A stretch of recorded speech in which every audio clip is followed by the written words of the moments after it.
Welcome back to Locked On Oklahoma State as we dive into more of the journey of Marshall Moses to Oklahoma State after he left Oklahoma State and all of the things that he's been able to accomplish since he's returned back to Oklahoma. You are Locked On Oklahoma State, your daily podcast on the Oklahoma State Cowboys, part of the Locked On Podcast Network, your team every day.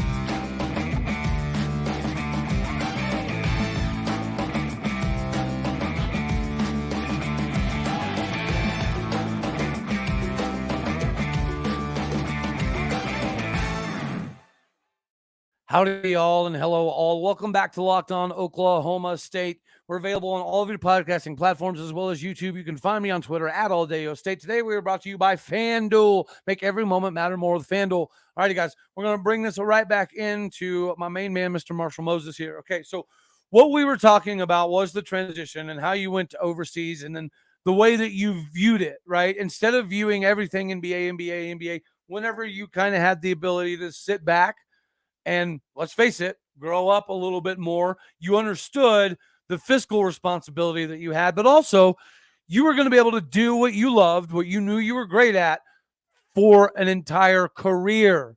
And obviously do well enough, to be ranked in a lot of categories. I know that you did have some records and stuff overseas and some big accomplishments. And your family is amazing. Did you or did you not steal your wife from, was it Bishop McGinnis? Bishop Kelly? Yeah, okay. You said Bishop McGinnis? Bishop Kelly. Bishop Kelly. Got it. Okay, cool. The comments, right? That's where my uncle played. So that's part of the reason you got drawn back to Oklahoma. So now let's kind of talk a little bit about the overseas thing in general. Whenever you realized that you were going to have a phenomenal career, what made you decide where you wanted to go? Because I know that there's a couple stops that you made that were 100% your choice. You could have gone to other teams, bigger teams, so on and so forth, but you had some destinations in mind, which again, to me, shows another maturation process for you. But what was your decision making? You knew your last couple stops were coming, right? What helped you make the decision on where you wanted to go? And that's just toward the end of my career, you asking? Yep. All right. Well, to finish my last comment, I met my wife at Oklahoma State too. She went to Bishop Kelly, but I didn't want that to I didn't meet her when she was in high school. Right. As far as my last couple of places, I mean, you pretty much hit the nail on the head, bro. I wanted to go to France. I always wanted to play in France.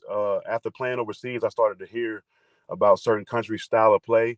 When I would play against guys who played in countries I hadn't been to, they would tell me, your game, man, your style of play, you really fit this place. And some of it was literally just destination based. Once I had decided, 7-8 years in, and I've decided I'm going to play overseas for the rest of my career, I said, well, before I'm done, it's certain places I want to play. It's certain places I want my family to see. It's just certain things I want to experience, and use my ability to be able to get there. Did you ever have any overseas run-ins with some Cowboys? Absolutely. Okay. Of course, my brother, Michael Cobbins, Jared Shaw, who was the guy that played? There's a point guard who I didn't play with. He came after me, but he played 4 years. I remember he played some. What was his name? He ended up playing. I played him in Poland. Really? Yeah. He's still overseas, I believe, too. He has really good. But I'm drawing a blank right now. Terrell Williams, I never really played against him overseas, but I know he went to France after all of the stuff he went through, and then he made it a good career. He ended up playing like Euro Challenge and doing some great things. James Anderson, of course. James Anderson's got a couple EuroLeague championships. He's in a different bracket. You ever run into James on? I never ran into him overseas, but James on from Carolina, so yeah, I know y'all was close. Yeah, we tapped in a couple times. Yeah, I tell people all the time about the time I was at your dorm and I was rummaging through the kitchen looking for a fork, and James on walks in. He goes, "Who are you?" I was like, "Oh, my name's Cody. I'm friends with Kenny." And he's like, okay, what do you need? I was like, man, I can't find a fork. And he goes, oh, what size foot are you? I was like, oh, we're 13. He walked around the corner, came back, threw me a box of shoes, and he said, they send me these all the time. If you want them, you can have them. I was like, well, shit, yeah, heck yeah, I want them. You're James on flipping Curry. I'll take your shoes. Yeah, no, he's a great guy, man. I really So- love James. Now, your music career, let's get into that. I know that's something you were very passionate about every time, every day, every minute, every hour in your dorm. That's basically what you were doing, was coming up with different musical concepts and different ways to incorporate switch ups on your flows and things of that nature.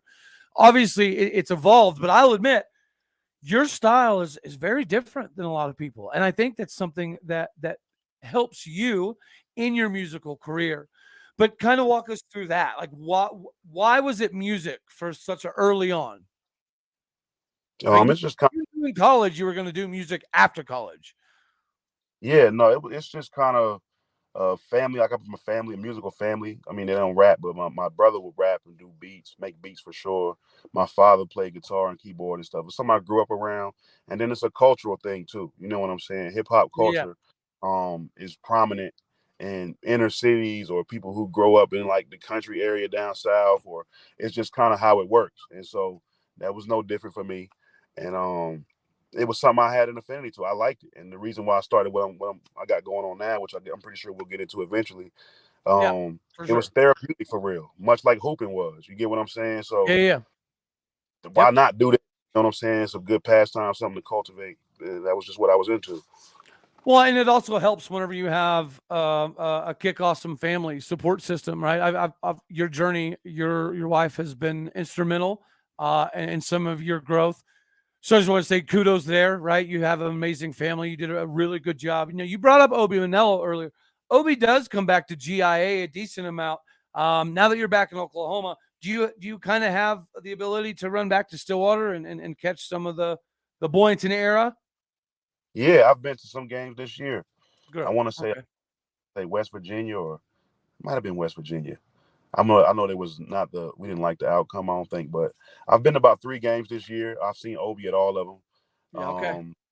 And yeah, I keep in contact. I really like I said, I like some of the players, man. I like the Boone brother. You know, he's from Tulsa area, and I'm out here when he came out of high school. So Bryce Thompson is very known in the Tulsa area as well, and his father and all of the things he's done. And so I kind of keep up with the school and some of the people individually. Mike Boynton has always showed me love, which he didn't have to. You know, I played that was so when I come around and they make sure to always invite me. Scott Sutton. It's a lot of people who always reach out and show love, and so I always try to do the same and keep up and come around. And when they have alumni stuff, I'll pop out. You know, so yeah, I've been around the team and seen some of the games and stuff. Hey, dude, I'll be honest with you. Like, you know, I thought when you graduate, you'd go professional and you'd end up back in the Carolinas and this, that, and the other. Obviously, I was wrong. I love being wrong sometimes. But yeah, man, you legitimately love Oklahoma State. You're a hardcore, loyal and true. You bleed orange. You've always been supportive, you know, in your entire overseas career, which I know wasn't easy, right? Getting prepared for your overseas games, the time differentiation, and still being able to catch some of the Cowboy stuff. So we, as a fan base, again, we remember that stuff, right? That stuff sinks in for us as much as it did for you. So thank you for always being an ambassador, a really good ambassador for Oklahoma State University. You know who else is a good ambassador for all things in life? You guessed it, FanDuel. Guys, here we are kind of navigating our way about halfway-ish through the NBA season. And if you haven't downloaded the FanDuel Sportsbook app yet, you're really losing out. Guys, we have this no sweat first bet. It's $1,000 back and bonus bets if your first bet doesn't win. All you got to do is download the daggone FanDuel Sportsbook app because it is, in fact, safe, secure, and super easy to use. We already talked about how much you can bet on money lines, point scores, threes drain, turnovers, next point. It really doesn't matter.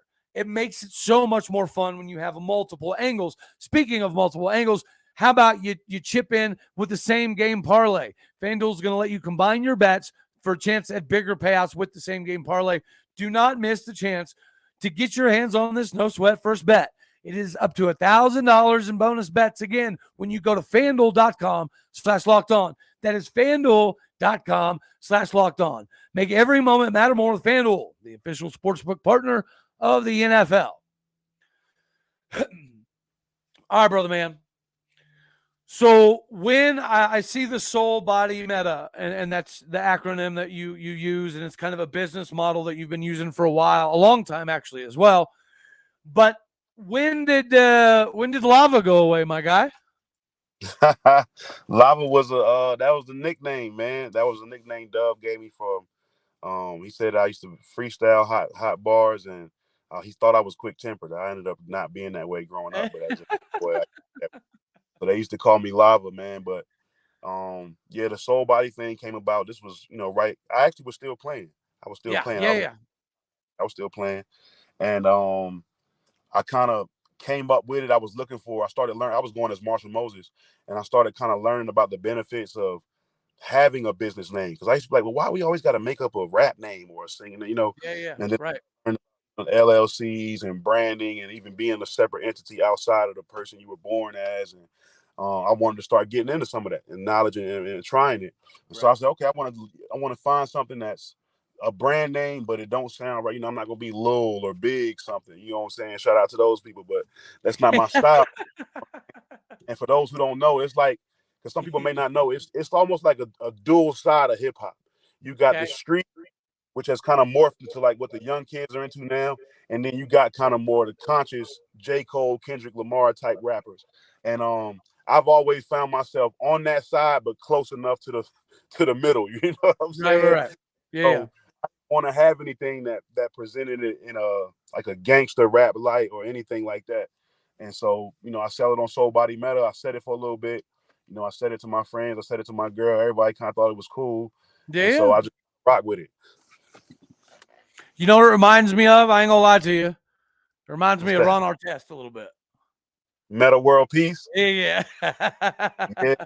Yo, I was mad after I even decided going with Soul Body Meta, and then not long after that, Facebook started. I found they were going to be called Meta, and I was like, man, what? I can't compete with Facebook, But no, get them copyright infringement dollar bills, my guy. All right, man. So, after your professional career, came back to Oklahoma, and right now, you're in Oklahoma, obviously. What are you doing at this very moment? I mean, not this very moment. I can see you're chilling in your car, but you know what I mean from a business perspective, because I know you got a lot of good things going. So kind of explain that, right? When did you make that transition from basketball to business, and incorporate it into basketball somehow? Well, as soon as I stopped playing, and while I was playing, I was doing some kind of basketball training. While I was playing, it was more kind of big brother, little brother kind of thing. And we're always younger people who, basketball world is like that. You go to pickup games, you meet people, you find younger players. And it's just my personality. That I can't even explain. It's just kind of how I am. And so that's how I started, working out with people. And I had some gym connections. So I would have these late night runs. And so I would have these guys' contact info. And, we just started building from there. And then post basketball, of course, everybody starts to think about what they're going to do, what they're going to do with their life and stuff like that. Right. And so I started doing basketball training more as a business, but it was still newer. And then I started doing something called the Soul Body Ciphers, which was really rap ciphers with intent. And as I say, music was always therapeutic for me. So that's how a mental health aspect came into it. Well, that began to grow and turn into a nonprofit that I operate now. And I'm the president of the nonprofit. I run with some other people, and I'm kind of the face and the brand of it too. And so Soul Body Ciphers is a nonprofit where we bring all creatives, so they can be painters, violinists, guitarists, rappers, singers, break dancers. It doesn't matter. And whoever use that as therapy, and they come build with us, and we use it as an advocacy for mental health awareness. And we're not trying to be therapists. I'm not trying to pretend I know something I don't. Our thing is just to reduce the stigma around mental health issues in general. You know what I'm saying? People shouldn't have to feel away. I think everybody deals with something at some point in time in life. Yeah. So why not use a cool platform, an environment, and build a community, and at the same time reduce a stigma around something and have a good time instead of it being all super serious. And it's grown astronomically. That's been a blessing. And so what I do is I operate that, and my basketball business is called Soul Body Inspiration and Athletics. And so that's what I do. I train kids in the city, and I run that nonprofit. That is amazing. It really is, man. And musically, you're still putting stuff out, right? Yeah. My homies have been getting on to me. They say it's about time for an album or something. I've been spending so much time building this, and we've been traveling around and connecting with other nonprofits. I've been trying to be Mr. Businessman, but I'm getting that itch for sure. I've made a couple songs, and I'll probably put out something this fall or this winter, especially since now I have more listeners and more of a community. We'll check it out. But yeah, I'm definitely still at it, bro. Definitely. Well, I would never try to put you on the spot, and I'd also never ask for a full 16 bars. But I mean, do you got a little 8-bar piece sample that you could throw at me? I might have to do it just for you, bro. My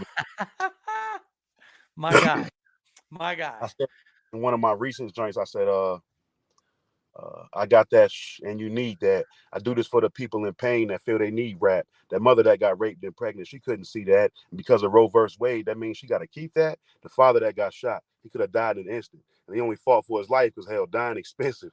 And that kid that's in school and developing slow, but really a future genius and you never would know. Oh, next line, let me start this off proper. Rest in peace, Malcolm. They freed Brittany Griner. They say a strength in numbers, so I know that you weak. Because I be trying to unite while you trying to compete. They say the haters gonna show up to be nosy, like a wedding.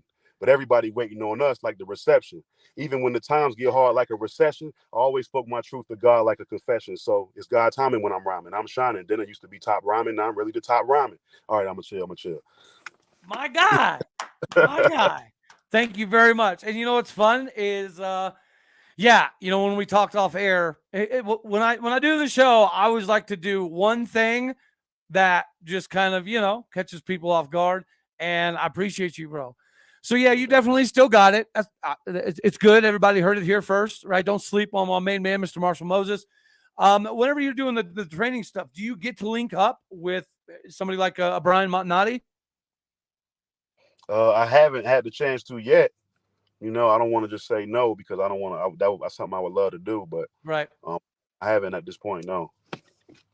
Man, that would be good. I really, really, really want Jalen to come to O State, man.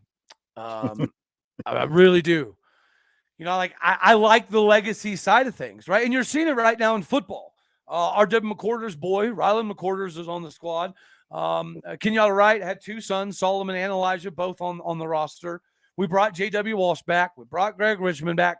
So it's something we're doing in football. And obviously, you already mentioned we have Scott Sutton on staff right now, right, at Oklahoma State University. So there's still these connections. We got Keaton Page on staff right now, right? So getting somebody like a Jalen Montanati to me just makes sense. I've had Tatum Bell on the show. I'm hardcore recruiting him to get his son to come to Oklahoma State too. And you're not far behind. How old are your kids now, brother? 11, 7, and 18 months. So, yeah. Which one of them is the next queen on the court? My 2 youngest boys, they got a chance. My oldest son has got some interest in basketball now. He can shoot it, ironically, but he doesn't show enough interest yet to make me think, oh, he's going to really love it yet. But maybe that's true. I didn't at that age either. But my youngest, although 18 months, he just keeps a ball in his hand, and he's already great. Stuff. Yeah, so he's giving me vibes of like, okay, he might be really, really into it. Do you have any aspirations to eventually jump into coaching? Like if Tulsa Memorial High School called you tomorrow and said, "Hey, man, we know you haven't coached yet, but we'd like to give you a shot." Is that a direction you wouldn't mind going, or are you pretty settled with the businesses you have going at the moment? More about building players up as opposed to coaching on a team. What do you think? Yeah, you kind of just hit the nail on the head. I would definitely be open to coaching, but like you said, with rules, but you talked about NCAA earlier, and there's different kind of rules, even if that was college and high school or similar too. To really have an effect on these guys. You know what I'm saying? Being the kind of community guy and doing it how I'm doing and figuring out a way to build it that way. At least now seems like the way I'm gonna have to do it, because I want to be able to coach basketball. But one of the best things we did, and this is why these coaches maybe not get enough credit during the Coach Ford era. You know, Coach Middleton was a great coach behind the scenes. You know, it's more than just basketball, and he knew basketball too. But that was the stuff that kept guys throughout the season. It's a long season, man, and some of these people out of town, they come from, you know, Chicago and all these different places. You never know what that person is going through as an individual, just as a person. You know what I'm saying? And I don't want that guy, but you don't have to be, because you gotta suck it up. And I had to deal with things too. When it's time to play, you got to play. But at the same time, to have people behind the scenes who are able to do their job but yet be that person, that's how I would want to be, man. So I would only want to coach if I could be in a situation where I could really teach you basketball, really prepare you for the next level, and really be somebody for, you know, you might call me 10 years later down the road just to see how we, you know what I'm saying? If it's not going to be that, then I'm cool doing what I'm doing. Basically, what you're saying is you learned a lot in life about building relationships from your time in Stillwater, which makes sense, man. That makes sense why you're still so heavily involved and you have that connection, because you already had a good foundation, right, when you came to Oklahoma State. But your time at Oklahoma State really, I don't know, paved your way, I guess you could say, for how you handled life, not just basketball. I agree. I fully agree with that. I love, brother, that's a beautiful part about O State. You know, it's different, but coming to Stillwater, Oklahoma, it's different. You're not coming for the glitz and the glamour and the NIL and all that fun jazz. When you're coming to Stillwater, Oklahoma, it's to put in work, period. Right? Like we're never going to spend Alabama money. We do, if you look at our NIL collectives, I'll be honest with you, all of our NIL stuff is like top 3, top 4 in the Big 12, which surprised me. I assumed that we'd be middle of the pack. But no, we've responded very, very well with this NIL deal, which leads me to another question. Do you think, so paint a picture real quick. When you have players that have a year of eligibility left, but you also have a full recruiting class coming in, do you think it is possible that somebody with a massive NIL deal could forgo his scholarship and be a quote-unquote walk-on on his own to help build the numbers? Or do you think we'd end up being at a place where we're going to run out of room and we're going to have to boot some dudes? What do you think? Man, that's a good question, man. So when you say an NIL guy forego his scholarship, what do you mean by that? As in, so like a Gundy situation, right? None of the Gundys will ever need a scholarship, no matter how good they are, because it's going to be paid for. Let's just, if you're Spencer Sanders, I put it in perspective. That dude was making $400,000 at Oklahoma State. Could he not have, if he were to come back another year, could he not find an NIL way to go ahead and take his scholarship from him and give it to somebody that needed it? I got you. I see what you're saying. Do you think the NIL could ever evolve into players negotiating their staying and scholarships based on that? Or do you think it's a complete separate entity? Dang, that's a really good question, bro. I think it could evolve into something like that, but it could also be kind of tricky too. You know what I'm saying? Like that could be end up being a sticky, messy situation.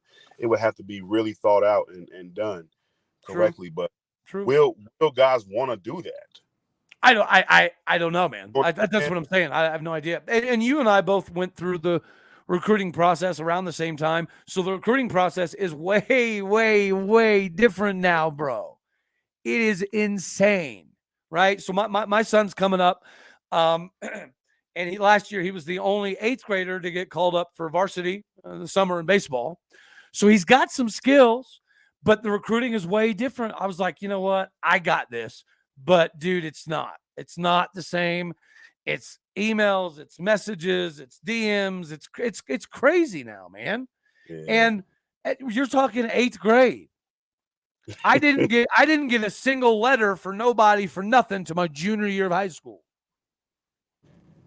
It's just, so, you know, I think that it is going to adapt with NIL and all that stuff at some point in time. I also think, you know, you brought up the NCAA. I think it's only a matter of time before they don't exist. The NCAA doesn't exist right now in football, right? The SEC, Greg Sankey, they're the ones that run the show, point blank, period. The NCAA is way too scared to step on the SEC toes. So if the SEC and the Big Ten and the Big 12 wanted to combine and have a third-party entity run things that didn't have any hand in the game, it's been mentioned by the SEC pundits multiple times as more of a flex to the NCAA, I think is what it was, right? But it is still, it begs the question, it's possible. It is very possible that we end up saying, you know what, NCAA, you're corrupt, you're crooked, you're stupid, you don't go by your own guidelines, we're done with you. And the only control they still have is March Madness. The NCAA, I think, is a dead entity walking, much like the Pac-12. And I can't wait for it. We've had crosshairs on us ever since Eddie Sutton. They was trying to get Eddie when he left Kentucky, and they were mad about it. And it's just been following us for years and years and years. And as I said earlier, right, if you grew up believing in UFOs, you were a conspiracy theorist and you was crazy. If you grew up thinking that there's something wonky about the JFK assassination, you were labeled as a crazy conspiracy theorist, right? Now, all of a sudden, we're finding out a lot of this stuff is true. So the conspiracy theory that NCAA has an axe to grind with Oklahoma State, I don't think it's a conspiracy theory anymore, Bubba.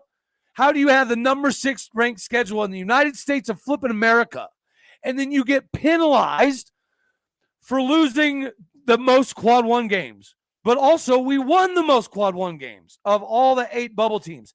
It is, I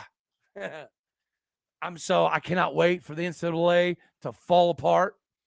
Now, since we are talking about the Big 12 being the SEC of basketball, what are your thoughts on bringing in a basketball-only member like a Gonzaga?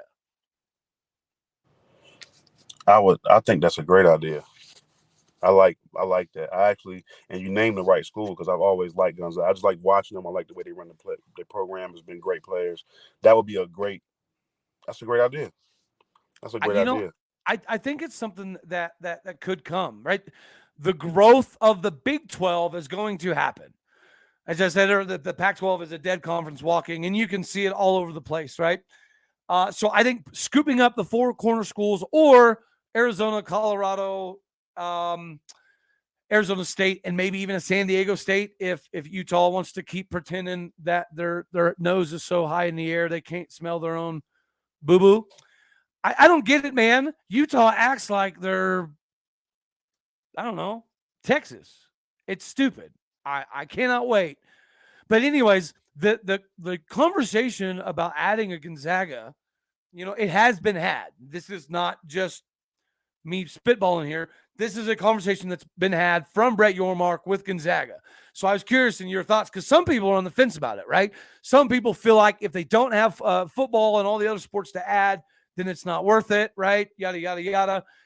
I wanted your input on it because I think adding a couple basketball-only schools like a Gonzaga or even, get Marquette out of the situation they're in.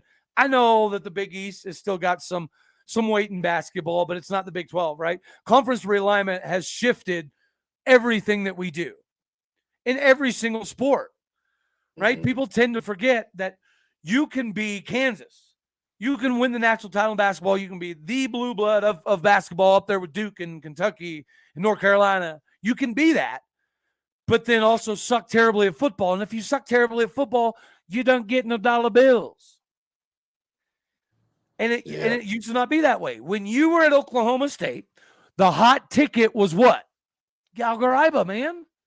That was the ticket. Not Boone Pickens, not Louisville. The ticket to get was going to see basketball or baseball. And it's got to be cool now, as a alumnus, to see the growth of Oklahoma State because you were there in the very beginning. Because when you were there, we sucked at track. We were pretty good at cross country, but our track team was always last place. Our tennis teams were non-existent. Our softball team was always last place, right? Our football team winning 7-8 games was a big, big, big deal even then, right? And now You see softball's ranked number 2 in the country, and they just won a Big 12 title last year, beating OU. Tennis is ranked in both men's and women's. Soccer is ranked and has always has a chance to win a Big 12 title. Baseball's we're like number 13 in the country, and I do think that we have the ability to be top 10. We have the ability to make a run in Omaha. Football, like love or hate, I'm not, I think Gundy could do a lot of things that would make us a lot better. That irritates me, but nonetheless, you're seeing the best Oklahoma State football in our history, right? In a consecutive year-to-year basis. He's only had one losing season. So as a real fan that loves O State, like how that's got to be kind of dope, man. Yeah, no, it's been amazing to see. The football definitely. I like Gundy get a lot of flack, man, but I like some of the stuff that he does with the football program because I know longevity is tough. Yeah, it's one. It is. You know what I'm saying, to judge it early. And this is not me, again, going at your statement because you are privy to things. Even while you're talking right now, I'm like, damn, I never thought of that like that. So you're privy to certain things. You know what I'm saying? That I value your opinion.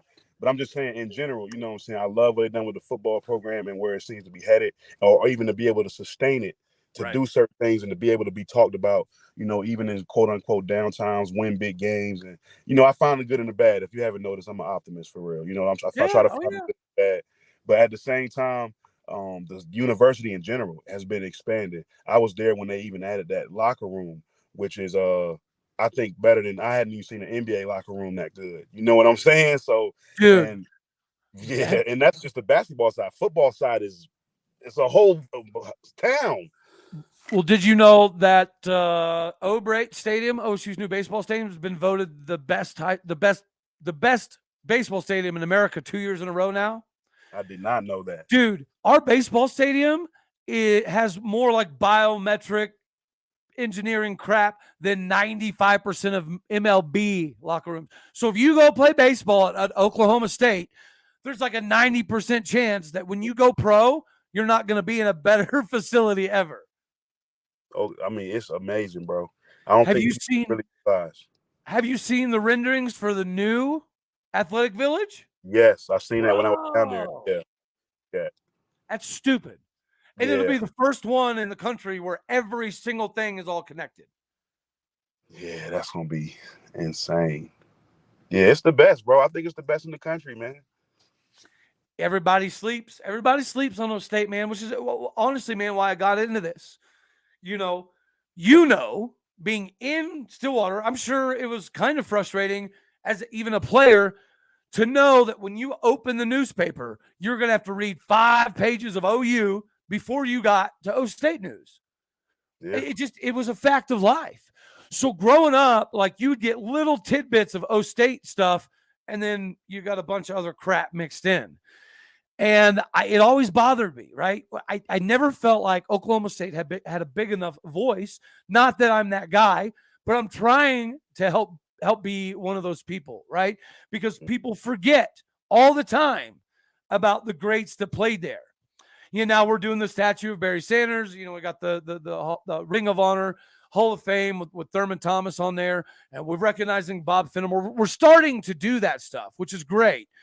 But for years, man, people don't even know that John Starks went to Oklahoma State. Yeah.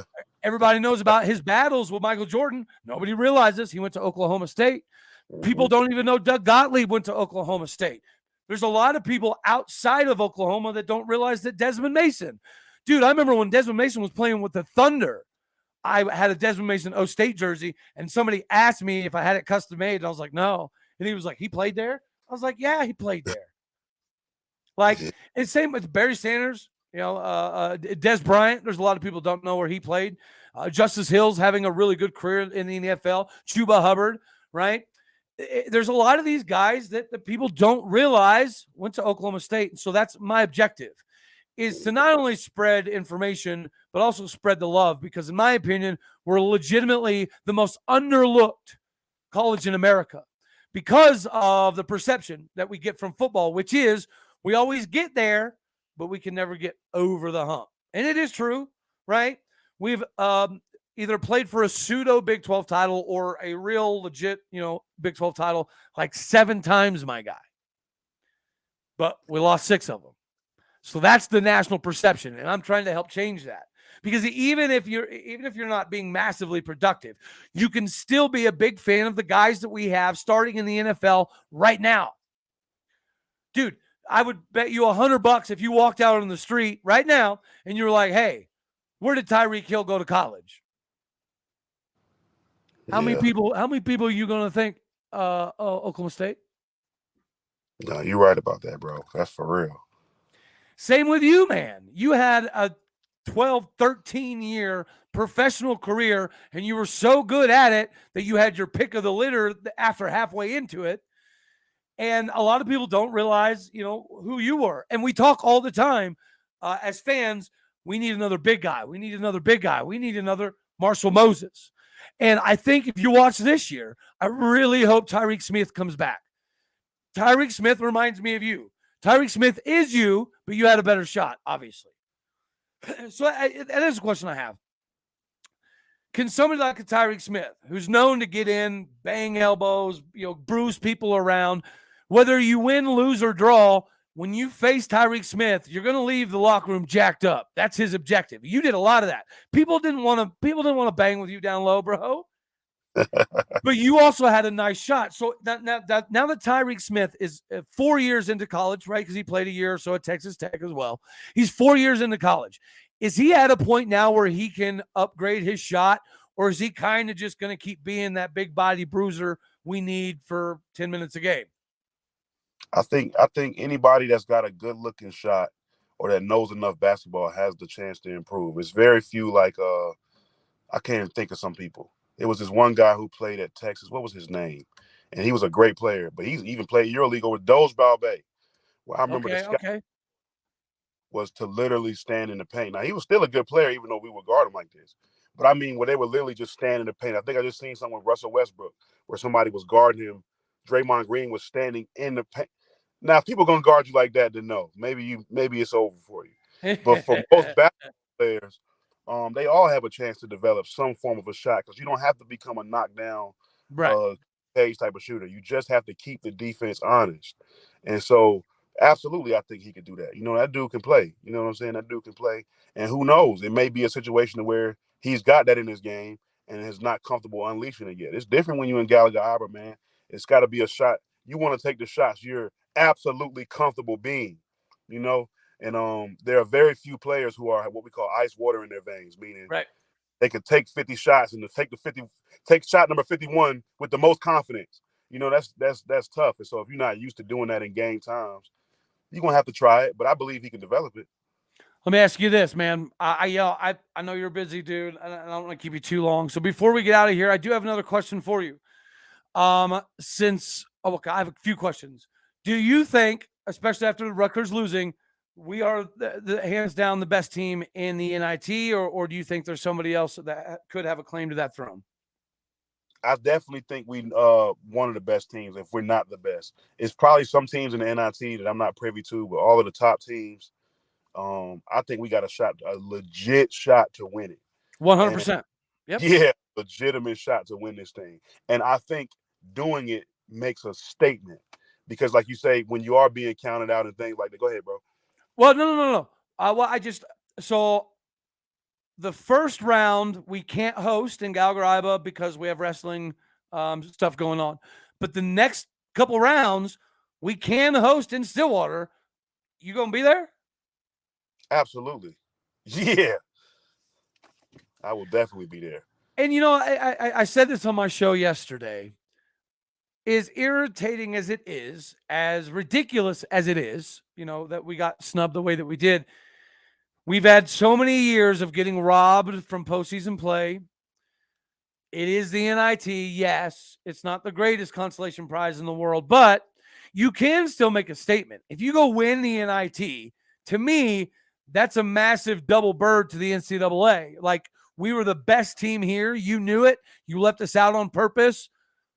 Go shove it where the sun don't shine. So to me, I think we're on a mission. We should be on a mission. But, I've played a little college ball as well, and I know that the hangover effect is real. It does happen, right?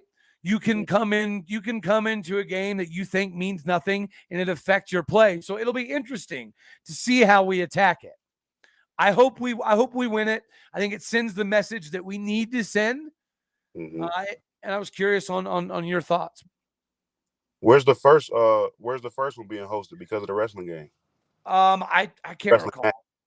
It's at their place. That's I can't even remember exactly who. But OSU is the higher seed. Yeah, we're the number 1 overall seed in the NIT tournament. See, I don't like that. They shouldn't have to start with an away game, man. Pick another day to play it. Yeah. You know what I'm saying? You one and you the road. But I mean, it'll be fun. It's still postseason play. We've been robbed from so much of it. It'll still be fun. And the reason I do like the NIT is you can have games on campus, which is really, really rare, right? It's the only tournament you really have on campus. So that makes it kind of cool. And yeah, dude, I think we have the ability to win it. I'm just a little concerned about how we approach the game, how aggressive we are, right? We'll see. Time will tell. Did you already fill out a bracket? I haven't filled it out yet, man. My guy. Hey, I'll send you something when we get out of here. A little group we got, so you can join the group. A $5 entry, and then we're gonna give it to a charity or something here at the end. Okay. So yeah, I'll fire that your way here in a bit, boss man. Okay. All right, man. So do me a favor real quick. Plug what you got going at this very, very, very moment. Are you more into the nonprofit thing? Are you currently doing a lot of basketball stuff? Are you just currently taking 2 weeks off to hang out with the fam? What do you got going, boss? Both of the first two you named are very active right now. I'll be doing some training later this evening, but March 25th, I do have an event at Mother Road Market here in Tulsa, Oklahoma. It's a very big place in the middle of the town where a lot of people go eat and a lot of new foods, and it's like a tourist spot. But we'll be having a Soul Body Cyphers there March 25th. Doors open 7, show starts at 8. Also, we'll be in Wichita, Kansas next month, and we are rallying. And anyone who would like to donate for a London trip this fall, we have an opportunity to take this internationally, but we need the support of the community. So anybody can contact me directly, personally, or we go from there if you wanted to. But other than that, how do they get a hold of you to give you some old man NIL money, Bubba? Man, Soul Body Meta on everything. soulbodymeta@gmail.com. And yeah, I mean, I'm not hard to find. Type in Soul Body Meta on any device or any platform, or Soul Body Cyphers if you want to see the business. I dig it. Yeah. Well, brother, man, thank you very, very, very much for your time. I appreciate it. We'll stay in contact, and we'll get some stuff moving. I will be traveling to do a lot of some 7-on-7 tournaments, media coverage. So at some point in time, we'll be able to probably link up and do something collectively. Yeah, that'd be dope, man. Definitely. I dig it. Man. All right, brother, man. Well, everybody out there in Cowboy Nation, you remember him for his banging elbows down low, and now he's teaching the youth of Tulsa to be able to do the same. Brother man, Marshall Moses, thank you very, very much for coming on. Say hello to the people. Say goodbye to the people as we get ready to sign off here. Guys, it's pretty simplistic. Yes, it hurts not making the tournament. It does. But we can still make a statement with this NIT. We can still win the whole thing. And it is something. And like Marshall Moses just said, it builds what? Momentum. Momentum's important. We need it. Just like we need guys like him coming back on a continuous basis. So that's all we got for this one. Stay tuned, because around the corner we have another position battle to break down pre-spring, for spring today. So we're gonna get a multitude of things knocked out. So I appreciate you all stopping in to make Locked On Oklahoma State your first listen. You can find me at Oldeo State. Make sure you hit the like, subscribe, comment things. All of you made it to the end. You're the real MVPs. We are climbing in the subscription category. So when we get that going, we'll be sending out another autographed helmet to the 1,000th subscriber. So keep it going, keep it spreading, keep it sharing, all that good stuff. And be back for more on the position breakdowns. This is your Locked On Oklahoma State. Later, y'all.